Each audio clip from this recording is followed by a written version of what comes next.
mengalami kemajuan yang sangat besar. Hal ini terbukti dengan pilihan masuk pada dunia politik lebih dipilih oleh masyarakat, termasuk saya. Banyaknya orang-orang yang terjun ke dunia politik membuat persaingan yang begitu kontroversial dan tergolong sengit. Musim pemilu pada dasarnya merupakan bukti nyata pembelajaran politik bagi banyak orang. Perlu sedikit pencerdasan politik buat tim sukses yang berada di tempat ini. Bahwa politik itu merupakan sebuah jalan. Sebenarnya tidak ada yang salah dengan politik. Yang penting target kita untuk mencapai sesuatu itu tercapai. Dan pada intinya kita harus menyongsong calon pilihan kita, yaitu Bapak Arapah sebagai calon yang nantinya akan duduk di kursi pejabat publik. Kayak nggak beres nih orasi. Sudah masuk ke politik tanpa modal. Bingung saya. Ngomong apa kamu, Par? Dengerin aja dulu orasinya. Sebenarnya, kamu nggak perlu repot-repot panjang dengan khutbah.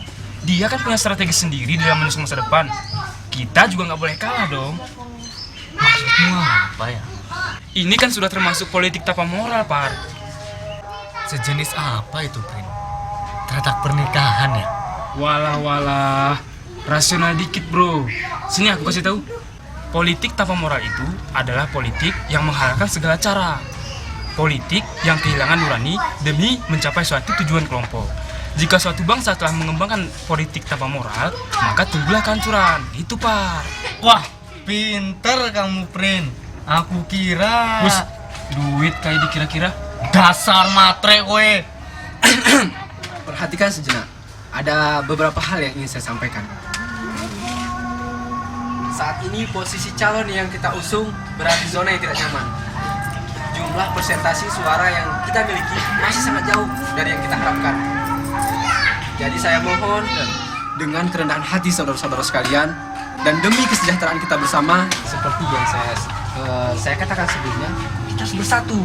To the point saja, Pak. Bersatu pun kita bersatu. Tapi apa yang harus kita lakukan? Nah, kalau saya nih, Pak ya, jujur, saya orangnya tidak neko-neko, Pak. Asal jelas ketemu hitungannya. Dan calon yang kita usung tidak mengecewakan kita. Ya kan, Mas Bro? Kamu bisa aja, Prin.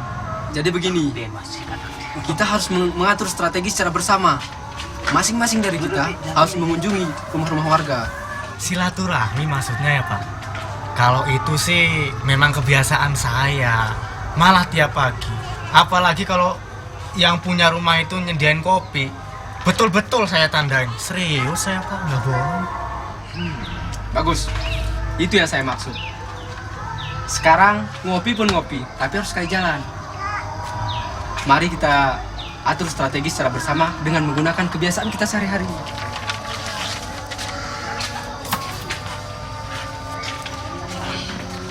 Kalau udah uang di tangan, siapa bilang mau menang itu susah? Iyalah, Pak. Memang betul yang Bapak bilang. Tapi kok alatnya begitu banyaknya, mau untuk apa?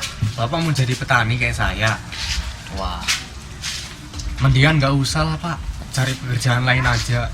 Saya udah lama jadi petani, sukses-sukses nganti siki. Wis, nek Bapak udah di petani, ngenteni nyong sukses di sini. Betul ora, Prin? Aduh, otaknya dibawa, Parmin.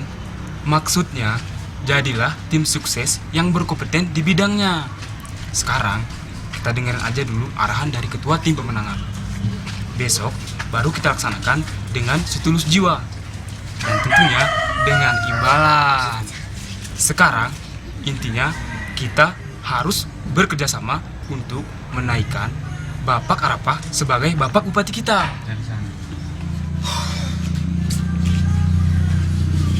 Gini loh, Prin. Saya nih orangnya memang gak cerdas, pinter pun enggak. Tapi saya juga nggak mau dibodoh-bodohin. Jadi nek arep meken kerjaan aja setengah-setengah jelas nane, bingung nyong. Ya udah, nanti tak cari. Sekarang nurut aja dulu, oke?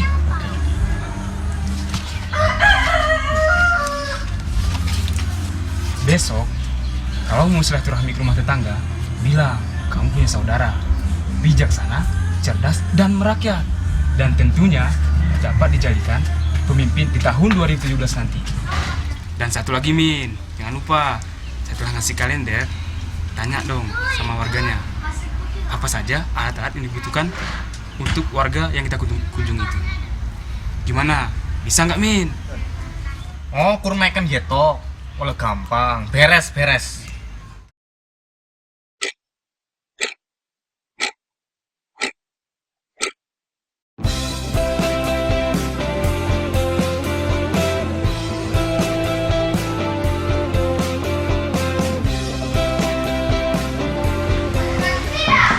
Assalamualaikum.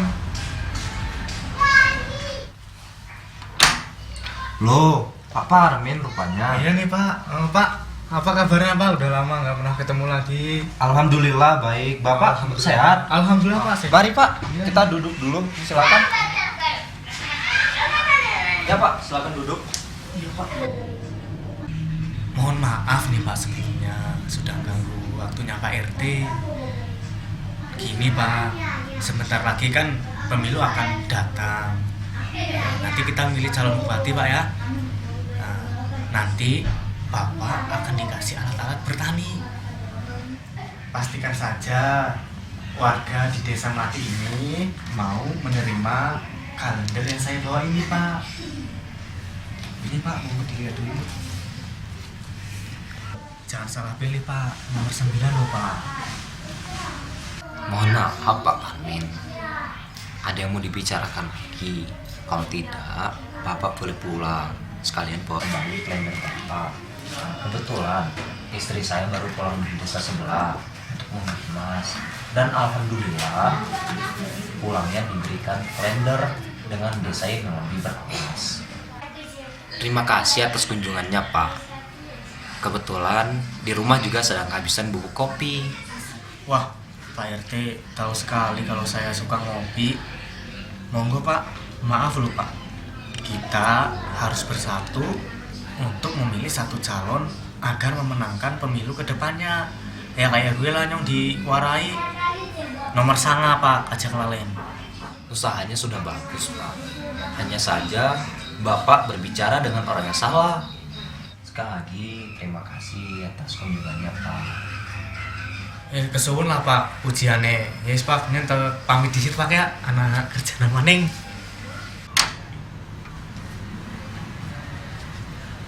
Hati-hati. Iya Pak, sama-sama. Pamit dulu Pak.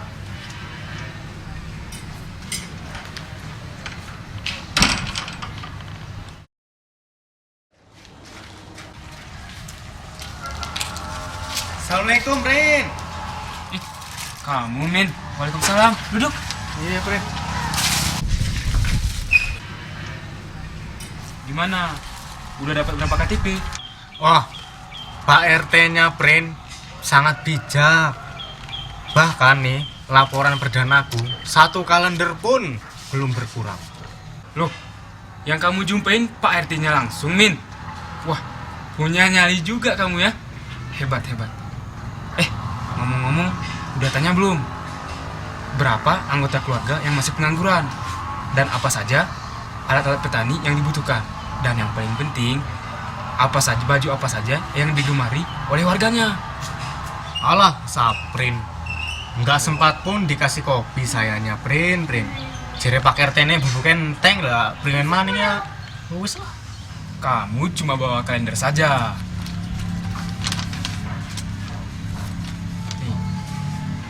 Kalau urusan perut, siapa bisa nolak coba? Ya enggak? Ya udah, Min. Kamu tunggu di posko aja. Sekarang giliran saya yang rumah Pak RT. Oke, hati-hatilah, anak bunga. Assalamualaikum. Waalaikumsalam. Pak Saprin, bagaimana kabarnya Pak? Alhamdulillah baik, Pak. Mari Pak, masuk dulu Pak. Mari. Mari Pak, silakan duduk dulu. Rina, tolong buatkan kopi nak.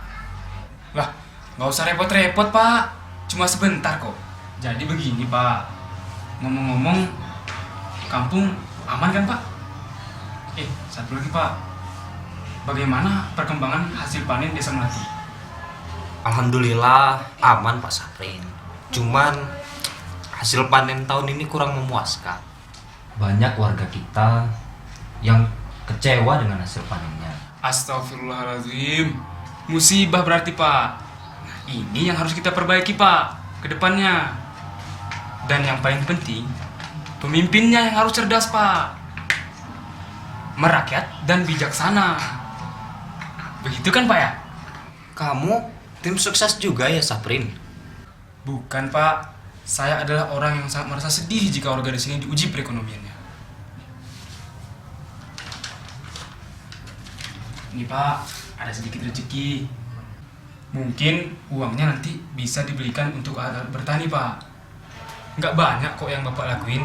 Yang penting angka 9 menjadi pilihan warga di sini. Gimana, Pak? Kamu merendahkan saya, Saprin. Begini saja. Saya punya saudara yang bekerja di kantor pengawas pemilu. Sepertinya mereka lebih tertarik menerima amplop ini ketimbang saya dan warga di sini. Lagi pula, untuk kopi yang Bapak inginkan juga mungkin lebih enak di kantor Panwaslu. Dan jangan lupa sampaikan salam saya kepada nomor urut 9. Semoga nanti di dalam pemilihan tidak diikut sertakan di dalam surat suara. Karena kalaupun terpilih, nanti akan menyengsarakan rakyat, bukan malah mensejahterakan rakyat. Sebelumnya, ada juga warga yang bertanya kepada saya, "Pak, bagaimana dengan pasangan calon yang memberikan uang? Apakah kita boleh menerimanya?" Saya jawab, itu politik uang, dan politik uang itu bisa merendahkan martabat rakyat. Lah, Bapak orangnya seriusan gitu. Apa salahnya, Pak? Saya kan cuma membantu rakyat. Bapak kok marah gitu? Kalau gitu, amplopnya saya bawa pulang lah, Pak. Sebelum kamu beranjak mengetuk pintu warga saya, kamu harus ingat akibat dari perbuatan kamu ini. Amplop itu bukan malah mensejahterakan warga saya, akan tetapi malah sebaliknya, membuat warga saya semakin menderita dan sengsara. Ingat kamu, Saprin, politik uang jebakan buat rakyat. Politik uang mematikan kaderisasi politik. Politik uang akan berujung pada korupsi. Politik uang membunuh transformasi masyarakat. Politik uang pula yang membunuh masyarakat itu sendiri. Dan juga politik uang itu juga yang merendahkan harkat dan martabat masyarakat. Kamu harus ingat itu. Ya udahlah, Pak. Kalau gitu, saya mau pulang aja. Makasih ya, Pak. Masya Allah. Hadat, oh ya hadat, singa tersinga tariawan puda. Ya, jadi politik itu maknanya adalah strategi untuk mencapai tujuan. Nah, banyak sekali para politisi kita melakukan strateginya dengan cara-cara yang tidak baik. Maka kemudian politik itu seolah-olah sangat menyeramkan bagi masyarakat. Nah, bayangkan orang untuk mencapai tujuan akan melakukan berbagai cara. Itulah yang kita maksud dengan money politik. Contohnya, seorang anggota dewan akan mau mengeluarkan modal untuk hanya mendapatkan kursi untuk bisa duduk di Dewan Perwakilan Rakyat atau DPRK maupun DPRA. Implikasinya apa? Implikasinya adalah mereka pasti ketika sudah duduk akan mengumpulkan modalnya kembali. Nah, itu otomatis mereka tidak akan bekerja untuk rakyat karena sibuk dengan mengembalikan modal yang sudah mereka keluarkan. Inilah dampak negatif dari money politik itu. Sama halnya seperti sekarang yang akan kita hadapi 15 Februari 2017. Semua calon akan bertarung untuk mendapatkan kursi nomor 1 di masing-masing daerah. Nah, strategi yang mereka lakukan seringkali menggunakan uang. Money politik itu bukan hanya dalam bentuk uang, tapi bisa dalam bentuk teratak untuk pemudanya, bisa dalam bentuk baju pengajian untuk ibu-ibu, bisa dalam bentuk baju kaos, bisa untuk membantu para petani diberilah mulsa, pupuk, bibit, dan lain sebagainya.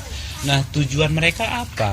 Agar pemilih itu nantinya memberikan dukungan kepada dia di saat pencoblosan tanggal 15 Februari 2017. Nah, kalau ini terjadi, maka bupati itu nanti juga akan sibuk mengembalikan modalnya.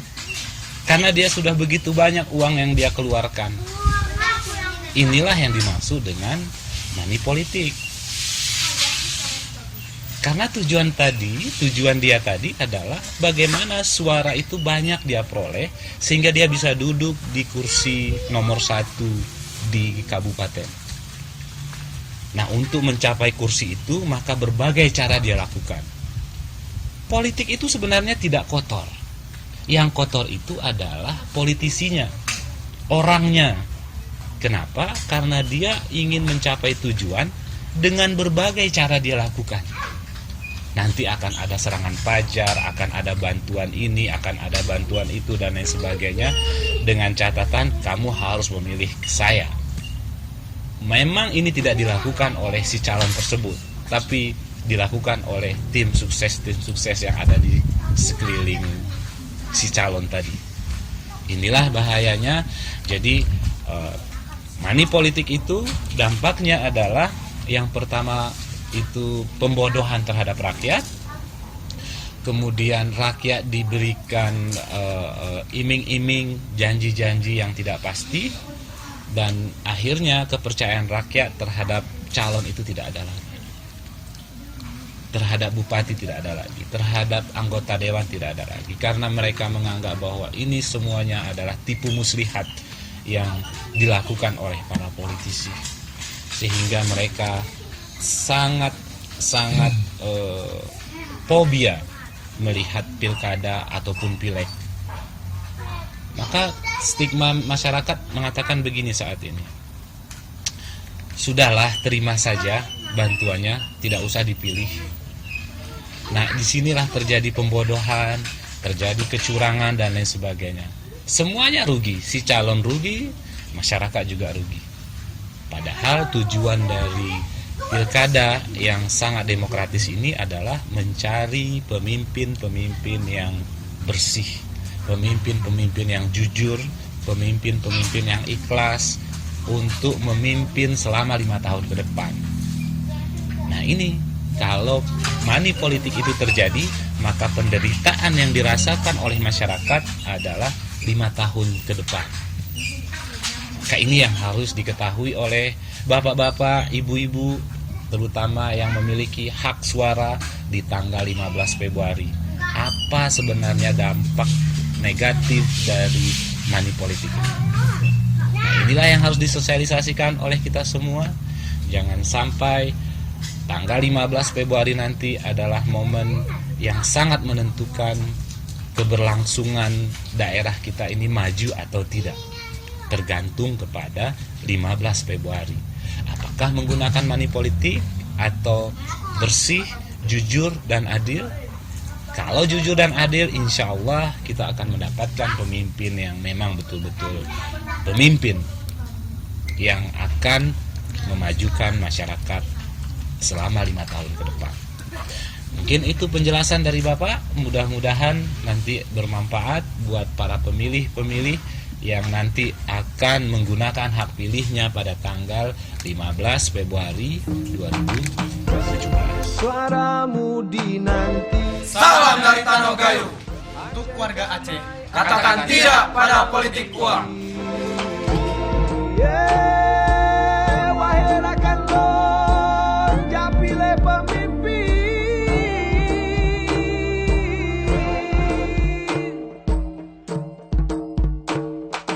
Satu, action. Ngomong apa kamu, Par? Dengerin aja dulu orasinya. Action. Ngomong apa kamu, Par? Kamu dengerin aja dulu orasinya. 2, 1, action. Satu, action. Satu, belum. Assalamualaikum. Pak RT. Aceh damai, Aceh ku memilih. Yeah, wahai rakan long, japile pemimpin.